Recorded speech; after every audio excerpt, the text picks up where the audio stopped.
Um, my name is Marco Jacome. I'm the CEO of Healthcare Alternative Assistance for a couple of hours more. As you know, I made a decision to retire after 40 years in H.A.S and about 7 years in the field. I'm a clinician by trade, and I have dedicated my entire life to improve the conditions of people who are the most needed in our communities, in the Black and Brown communities. On behalf of the board of directors, I want to welcome, first of all, to Susana Mendoza, the Comptroller of the state of Illinois, and also Representative Williams, who is a 10th district representative. He is part of our neighborhood. So I just want to welcome those two dignitaries. I also want to welcome the board of directors, and I want to thank them for all the support they has been giving me during generations. Not only the vision that they have put into H.A.S, but also the support that I have received. I'm very thankful for what H.A.S has accomplished. As you know, we started H.A.S in a small storefront of addressing the Hispanic community in 1974. And since then, we become a multicultural, multi-service organization, addressing the needs of primarily the minority community. We have 11 sites in the city of Chicago, which includes also 3 in the suburbs. In addition, actually, we just are going to open up in Bellwood. So we have Wheaton, Broadview, Melrose Park, and Bellwood in the suburbs. We are concentrated in the west side of the suburbs, and in the city of Chicago, in the north side, and the east, and the west side, and the south side of Chicago. We're seeing a magnitude of about 10 to 12,000 participants in treatment. Now, that means that clients come and receive services, or we go into the clients' houses or meet in the community to address the issues of mental health and substance abuse. The scope of services that we have is a whole holistic approach in terms of prevention, intervention, and treatment in the substance abuse and the mental health outpatient services.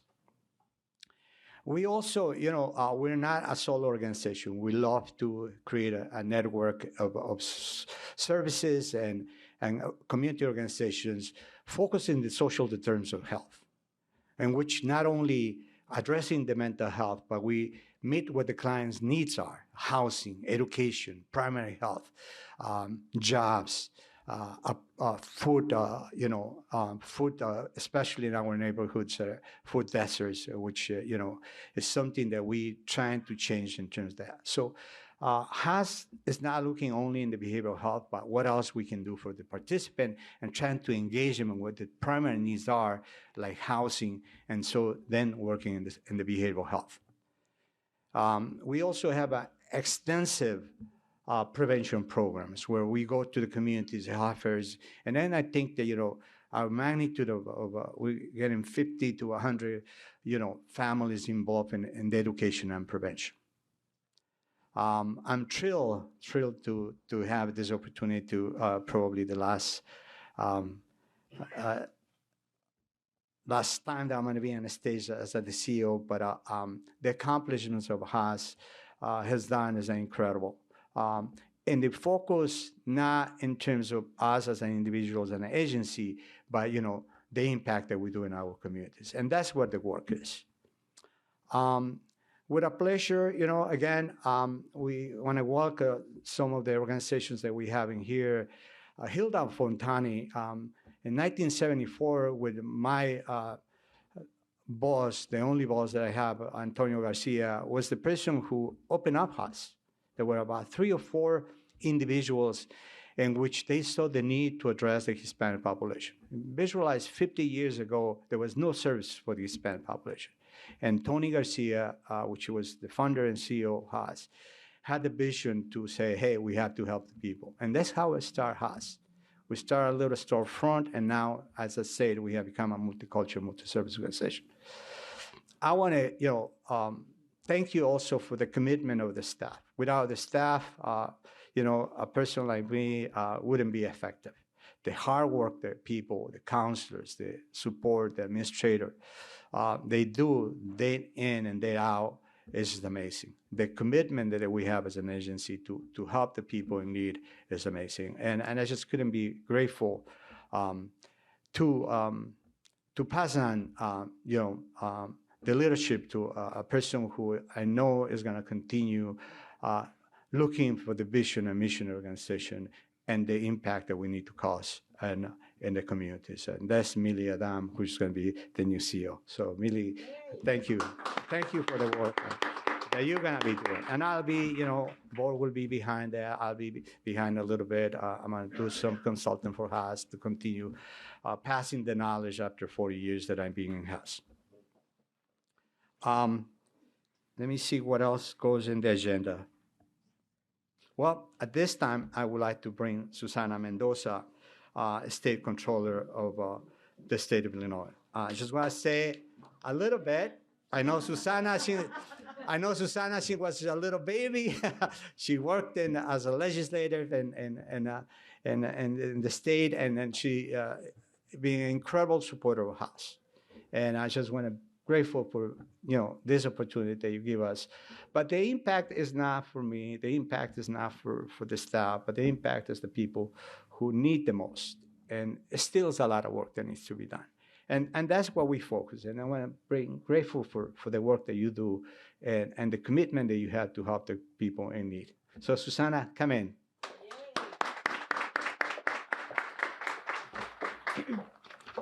Well, good morning.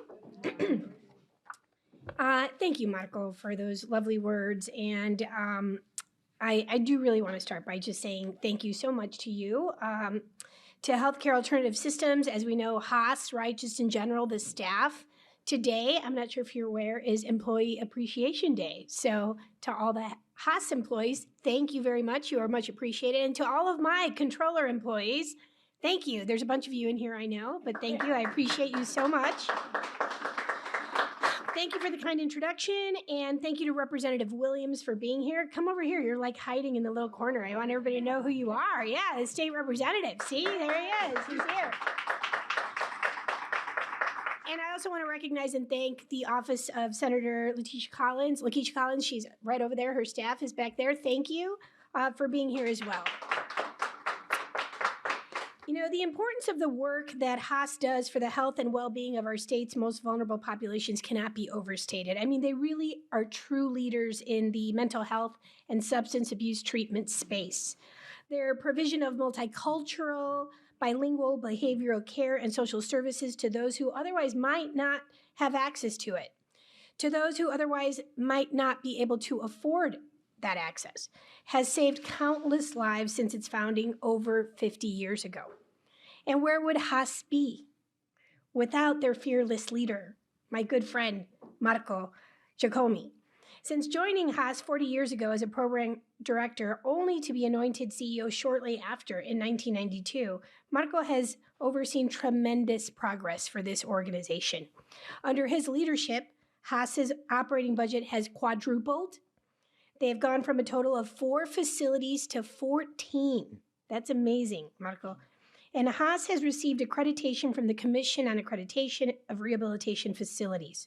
In short, Marco has put H.A.S on the map, and his success comes as no surprise to those that have the privilege of knowing him. Marco talked about he knew me when I was a baby, and that dates back to just 23 years ago. Awesome. Still a baby. Yeah, still a baby. Right? But no, I seriously have known him my entire political career. I met him very early on in 2001 when I was state representative of the 1st District, which encompassed Little Village, Back of the Yards, Brighton Park, and Gage Park, and actually Cicero at the time. But I have known him and seen his dedication to the cause, to the people that this organization has served. I've truly, rarely, if ever, seen someone who is as dedicated and mission-driven as you, Marco. And so I just want to congratulate you for 40 years of dedication, of leadership and action. And it's been my honor to see my dear friend deliver what he has to these Black and brown communities who are in dire need of real, true leadership. So thank you for that commitment. Thank you for your friendship. You know, as your Illinois State Comptroller, the state's chief financial officer, it means so much to me when I get to see firsthand the impact, right, that our social service providers have on our communities. And I take great pride in the role that I've played in ensuring that H.A.S has been able to continue to provide these essential services in the most difficult of economic times. When I stepped into the office in 2016 at the height of former Governor Rauner's budget impasse, the average payment delay to our state's vendors or anyone doing business with the state of Illinois, including H.A.S, was a brutal 210 business days. 210 business days. That's 9.5 months in real people time. Our bill backlog was up to almost $17 billion with a B dollars of unpaid bills. And our rainy day fund had around $48,000 in it. That's not enough to run government operations for even 30 seconds. But thanks to shrewd financial management at the Illinois Office of Comptroller, and again, thank you to my staff, H.A.S and other organizations that our communities depend on no longer have to wonder if they can rely on the state to pay them on time. Since 2016, Illinois has undergone a complete and total fiscal turnaround. My oldest bill today remember, the average delay was 210 days when I took office. The oldest bill in my office today is only 13 days old. Yep. That backlog of unpaid bills, it's gone. I paid it down over 3 years ago before receiving a penny of federal ARPA dollars. So when you hear people say that we paid down the bill backlog, oh yeah, Representative Illinois is doing better. You got all that money from the federal government. Yes, we did. Thank you. We needed every penny of it for COVID expenditures, and you can track every single one of those dollars on my COVID transparency portal, which has been recognized as the best transparency portal in the nation. But that's important because transparency breeds accountability. But you could see how every dollar is tracked, and you could be very happy to know that when we say that our bill backlog has been paid down, that we're paying people on time, that we're actually paying faster than the private sector, and that our rainy day fund has gone from a paltry $48,000 to over $2 billion today, a record high for Illinois, and we still need more. But you can feel confident and go to sleep at night knowing that the state's finances are stable and predictable and that we did not rely on federal funding from COVID to get the job done. Now, the numbers are great, but I am proud to have delivered positive results for our state's finances because I recognize that the numbers aren't just numbers. They represent something much greater. They represent the countless lives and communities that our hardworking healthcare and social service providers have touched. They represent new hope and new opportunity for Illinoisans that turn to H.A.S when they feel that they have nowhere else to turn to. They represent a chance at a brighter, healthier future for all of our communities here in the great state of Illinois. Between our state's improved financial status and the leadership transition that we are gathered here today to celebrate, the future is certainly brighter and healthier than ever for H.A.S. Since joining H.A.S a few years ago, H.A.S Chief Operating Officer Millie Adan has been the reliable right hand of Marco, revamping the internal operations of H.A.S to make the organization more efficient and effective than ever, thus empowering H.A.S to better serve the communities it touches. We can all rest assured that this organization is in the best of hands, and I know that Millie will take H.A.S to even greater heights moving forward. Now, as the only statewide elected Hispanic, male or female, in a state that boasts a Hispanic population of 20%, let me be the first to say that we need better representation for Hispanic women at every level of leadership. We need Hispanic women at every table where decisions are being made.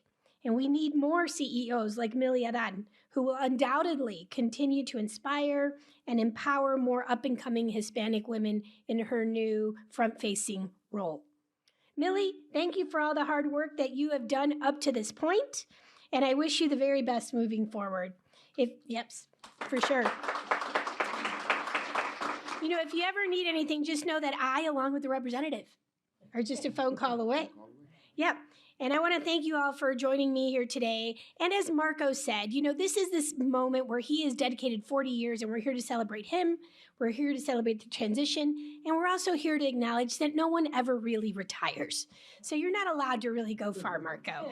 And I'm glad that you're going to be consulting. And I have a feeling you're going to be spending a lot more hours than you anticipated you would once you announced your retirement. So thank you all. Thank you for allowing me to be here. And without further ado, let me pass it back to our still CEO, Marco Jacome. And Marco, if you want to come up here, Millie, why don't you join me for this, and Representative as well? We would like to present Marco a plaque here commemorating 4 decades of service and excellence. That is you, my friend. Congratulations. Congratulations.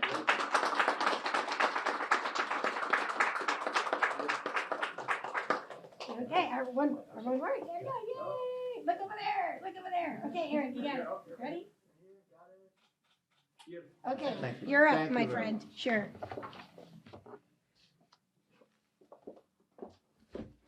So again, I want to thank you, Susana, and the rest of the team for the Comptroller's Office for this wonderful event that they put together. I also want to thank for the board and for this recognition. As I can say, I'm still committed to the cause. I'm not going to go away. I think that is a new chapter in my life, and I'm going to embrace and definitely the advocacy and for the people who are less fortunate than us is going to continue being on me. So that, I assure you. They also, want me to go over the services in terms of what we have in H.A.S right now. So this is also an opportunity for people who are here to help us out to reach the people who don't know the service that we have. Interesting, about 2 days ago, we had focus groups in the Hispanic in our Armitage location where the city has paid consultants to create awarenesses in terms of the service they have. And people, they were verbalizing the only way they knew H.A.S of services is through courts or through jail. And yes, a lot of people say, if I would have known that those services would exist, I would have reached out a long time ago and didn't have to go to jail. So it still is a lot of work that needs to be done in terms of awareness and education in our communities. 15 years ago, Obama created the Obamacare, or the National Health Plan. That's one of the greatest things that could happen. However, access to care is still not there yet. We still need to be educating our families where they can go to get, a little glasses for the little kid, or going to the dentist and things like that. And that's the challenge. Healthcare providers are full. Sometimes they don't want to take that kind of insurance. So we have to do a strong advocacy in terms of, the access of care that they need our communities. So just to go over our services, we start, in 1974, only addressing the outpatient substance abuse services. At the time that I came, it was created the intensive outpatient program, and I was trained to do an individual Freudian concept, if you visualize, and I said, this is not going to work. And then, 40 years ago, even early in my years as a clinician, we started using the intensive outpatient program, the day treatment. So alternatives just to avoid all this hospitalization things. So we have a whole strong services in the outpatient substance abuse. We have the Medicated Treatment Center that is in here, as with the state of the art. And then we have, also outpatient service across the street for substance abuse. In the mental health is something that right now, incredible need in the mental health. And we have 2 concepts, beautiful, that actually everybody's going to be invited to attend the living room at Fullerton location, which is a crisis stabilization for persons who might have a crisis, and instead of taking to the hospital, taking to a jail, taking to a psychiatric hospital, they can be dropped there either by family or by the first responders. And we, as a clinicians, we de-escalated the crisis individual so they don't have to go to a hospitalization. Our first living room, we had a Broadview, and was funded by a foundation. In the last couple of years, we served about 130, 150 clients, and only one client has been taken to the hospital. So could you imagine all the savings that we do to taxpayers, right, which include myself? But this is the objective, right? The objective is to work smart and to be creative, use evidence-based models that we can apply and they can be transfer that knowledge to our participants so that they can avoid relapse conditions or, going back to other kind of same treatment. We have a domestic violence, right? Our domestic violence, especially after COVID, has increased tremendously. Also, funding has increased tremendously. Actually, we're going to open up, services. We're just being in this new location for a year. February was the end of February. This is now a year that we're in here. And we already have expanded to gambling education and prevention, domestic violence, and counseling and mental health and substance abuse. We'll give you a tour and back. We have a beautiful concept that is an open-ended space where the clinicians work together. And if they need an individual counseling or individual office, they can use some access to the offices, but they all work as a team. That's a new concept in terms of therapy. So we have a very extensive domestic violence, not only for victims, also for abusers, or they call perpetrators, but I don't like to use that word, and it's for abusers.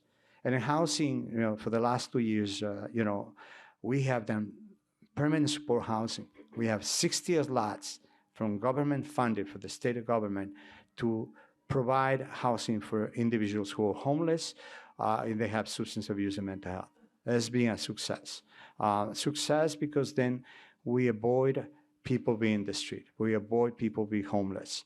And, these 2 years we've been done, it's just amazing work there. For the families that never had an opportunity to have an apartment, we'll give them a full furnished apartment, and we manage in case management to maintain, so they can continue, better living conditions, but also the hope of us is to teach them some tools for them to become working in the future, or working in primary health, or working in education, so that they can become self-sustained in the future. And, we have a couple residential programs for men, and then we have also our transitional housing, which, those are crucial elements for recovery that. We have, new concepts, as I mentioned, the peer navigators is something that we as the state working in a lot of workforce development. As you know, workforce development is an issue, not only for the behavioral health, but as across the nation. So now we start using paraprofessionals, people who don't have college degree, in terms of peer support specialists, the navigators, the residential aides, people who have life experience. They can contribute tremendously for the individuals. And then they connect with our participants because, hey, they've been there and they know how to approach. We're training how to approach and to interact and make an effective, if you want to say it, an effective intervention for the participants. We gradually, when I started in H.A.S, interesting, we were so focused on sobriety. If you relapse, you kick them out. That's what our model is. Through all these years, we have become a harm reduction concept in our agency.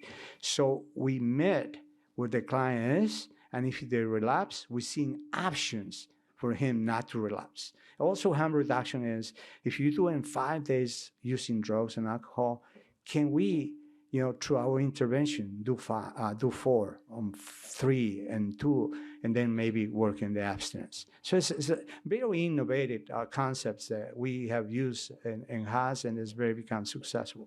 So that's what it is. Well, Now, I don't want to bore you there, but I would like to bring State Representative Williams to address you as a guest, and he's a neighbor of us. I just had a pleasure to meet him right now, and he's so committed to continue supporting us. And he's gonna see me more, so I'm gonna start, shaking his pockets in the Springfield, and so that Susana can pay us. So that's all connected. I figured out already. Representative Williams. Oh, good evening, everyone. Wasn't expecting to say a few things. Good morning, everyone. I'm sorry. Good morning. My name is Jawahario Omar Williams. I'm the 10th District State Representative. I wasn't expecting to say a few words. I know you may not believe this. I'm not a man of many words. I'm a man of action. So, good morning, everyone, again. And Comptroller Mendoza said everything I want to say, But I want to say this. You all have a friend in me.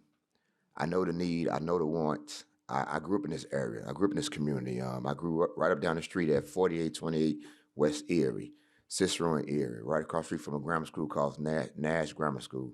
So I know this area. The need is tremendous. And you all said best about helping people and not judging people, being the resource that you need. And I also want to say this, right? I know you're leaving. You're really not going to leave, because this is the last day. It's a title.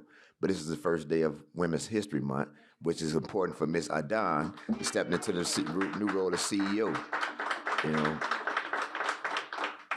And I'm an elected official, but when I see a need, it's one thing to pass my card out. But when I meet people who are genuine and want to do the work and do the help, I make sure I give them my personal cell phone number. So as I gave both of you all my personal cell phone number, that's because I want you to know that you all have a friend in me. I look forward to helping you all and bring some state resources back as best as we can. Now, everyone has an ask, and we don't always get what we want, but I can assure you we'll keep going, and we'll get a want.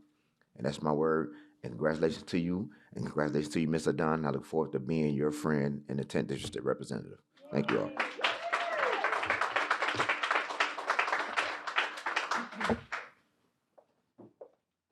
Thank you much, Representative. And now we're going to bring Myrena, which is our program manager of the Medicaid Assisted Treatment Management, which she's also going to introduce one of our testimonies about participants that we have in here.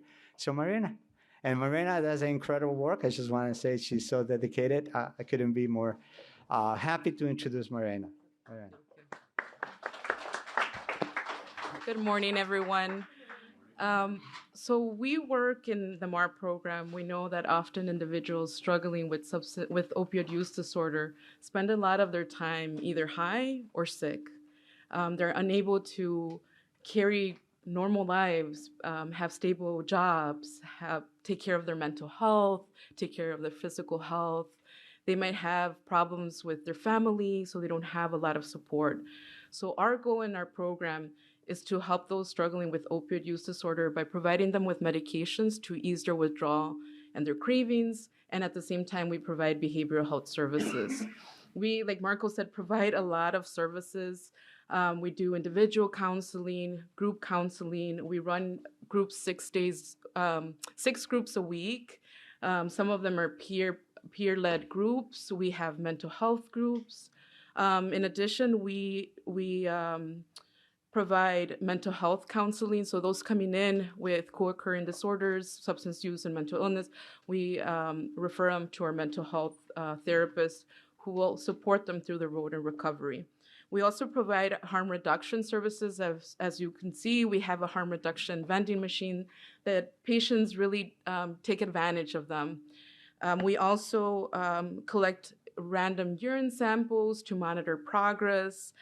We also have a partnership with Austin Health Center, which we offer counseling and free testing for our participants. In addition, we provide case management services. Our case manager focuses on helping them obtain insurance, connecting them to doctors, helping them with finding housing. We work really closely with our housing, permanent housing program that gives them permanent housing, and also our transitional housing program.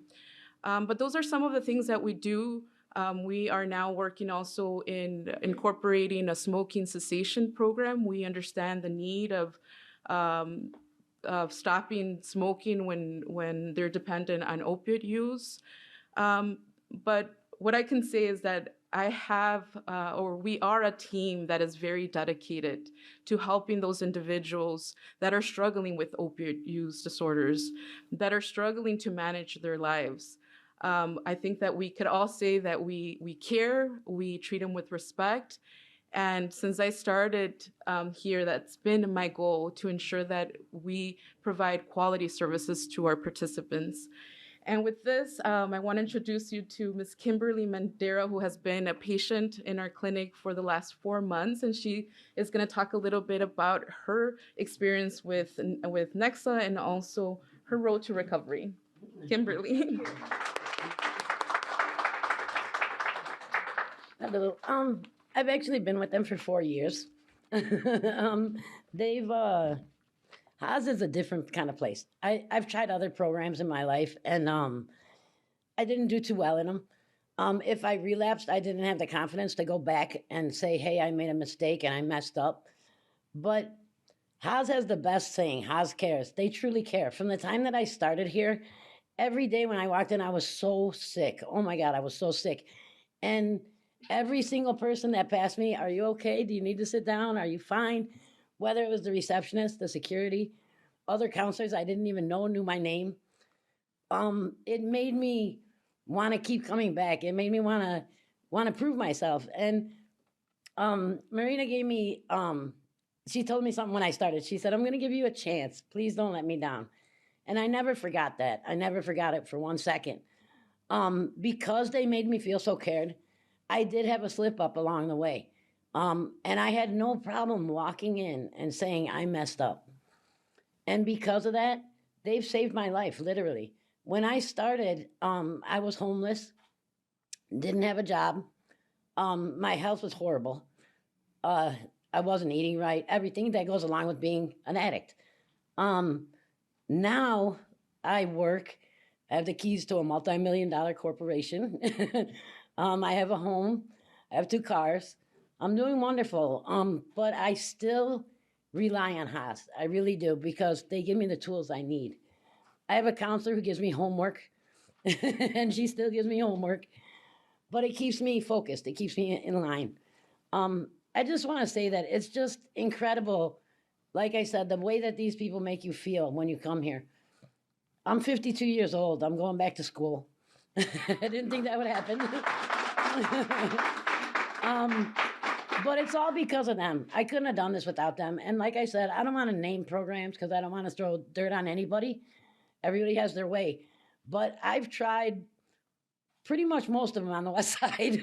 The only one that helped was H.A.S. And whatever it is that they're doing, they need to keep doing it because it's helped. And not just that, but their meetings also. Their meetings are incredible. They give you not just tools, but they teach you. They're educational. The groups that I go to, I now carry cases of Narcan in my car, and I've used it tons of times when I see people falling out on the street, because it is something we need to get awareness out there for. And I'm really nervous, I know, so just don't mind the shaking. Thank you. But it's an incredible tool that we have, and it's incredible the progress that they've made. I didn't realize myself how far they've come. I know I started in a small little office where you had to kind of do like this when everybody came in. And now it's this beautiful facility. And I pass out their number constantly, just hoping that other people will find the life that I found through them. And I want to just reiterate, they literally saved my life. I've seen so many people die that I've known. I mean, it's over 20 people. I don't think people in their 70s could say they know 20 people they've lost. And these are people that are young. They're young and they're dying. And they don't have to, because we have this place. And I just want to say thank you. And that's it.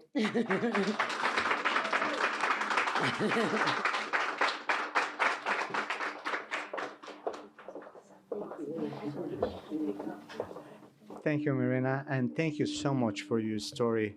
Um, that's what it's has about.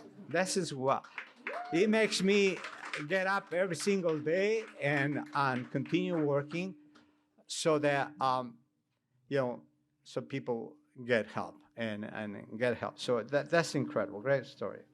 Thank you very much for sharing because it's not an easy thing to come and say, hey, this is what I'm going through, or this is what I went through, and here I am. So thank you very much for your wonderful. That's an inspiration for all of us. And now I will, with a pleasure, I would like to bring Millie Adan to the podium, the new CEO. Millie?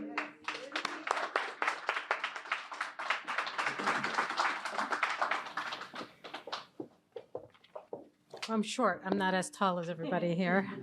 Well, good morning, distinguished guests, colleagues, and friends of Healthcare Alternative Systems, H.A.S. It is with great pleasure and anticipation that I stand before you today to mark a significant milestone in the history of our organization. But before I proceed, I would like to take a moment to express my heartfelt gratitude to Marco. And I'm going to read this verbatim because it's going to make me emotional. For his leadership and dedication during his tenure as CEO, and also being a personal mentor for me. Marco's unwavering commitment to our mission and vision has been instrumental in shaping the success and growth of H.A.S. We wish him the very best in his future endeavors. He's only a phone call away. He keeps telling me that, an email away, and I very much appreciate that, Marco. Thank you. I've had the pleasure of being part of H.A.S. for the past 9 years, serving in various capacities, including human resources and the chief operating officer positions. During the time that I've had at H.A.S., I've had the opportunity to witness firsthand the incredible impact that H.A.S. has had on the lives of individuals and communities, as we can all see with the wonderful story that we heard. From expanding our programs to enhancing our services, I am proud to have been part of our journey in advancing access to critical behavioral health services across to the most vulnerable communities in Chicago, DuPage, and Cook counties. As we move forward, I am filled with excitement and enthusiasm for the possibilities that lie ahead.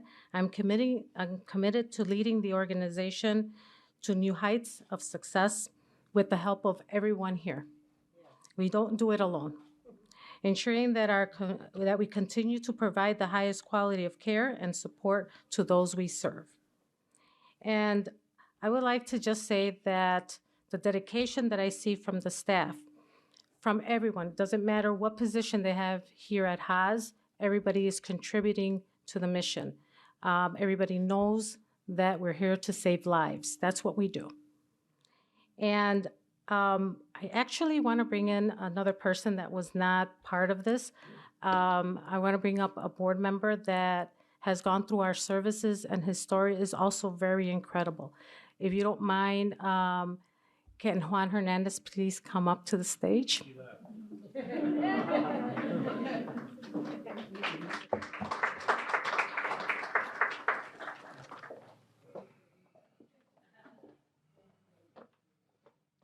Thank you.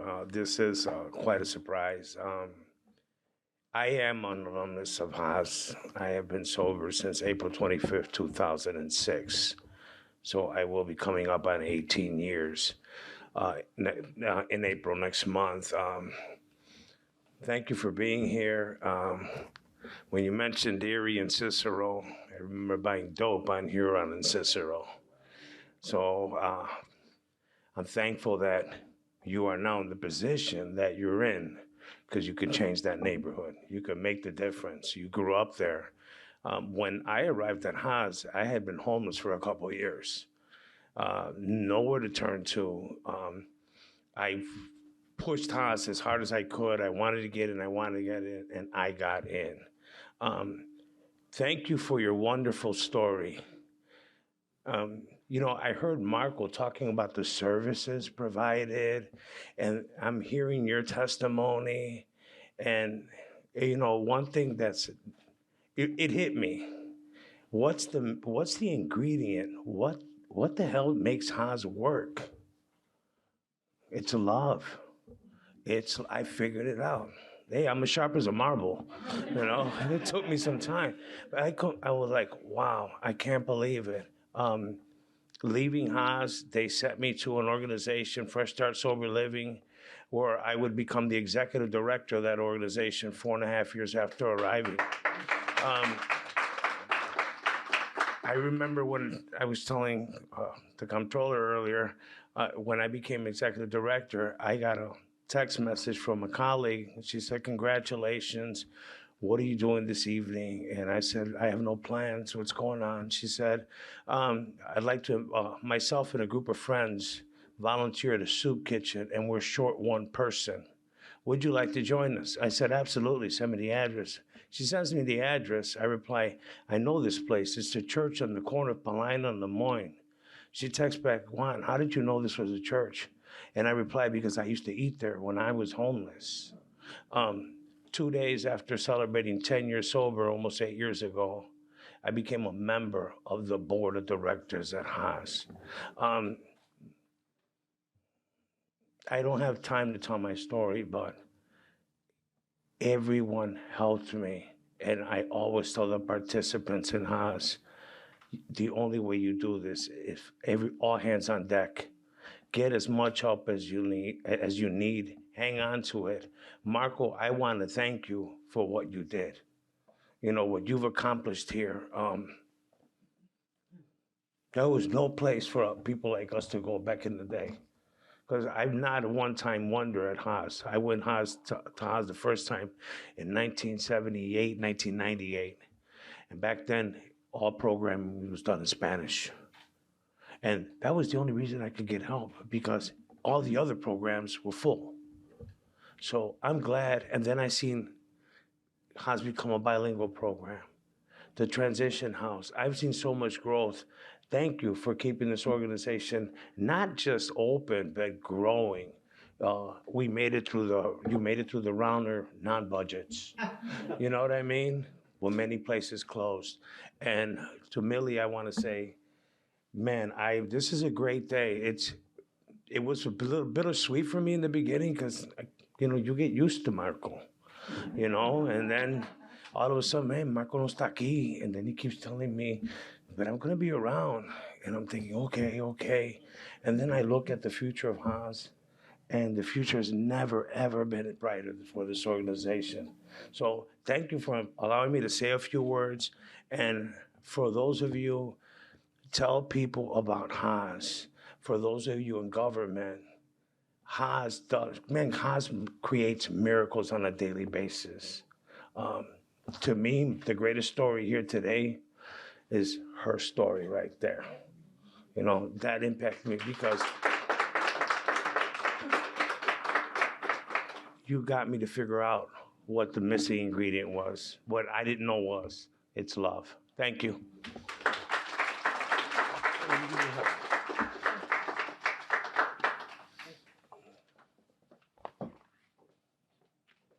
So together, let's continue with the love theme.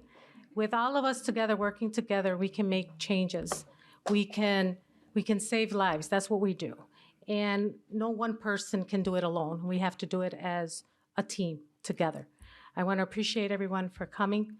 Appreciate it very much. I will be reaching out to everyone for your help and your assistance. And again, a heartfelt thank you. There's no other better word to say.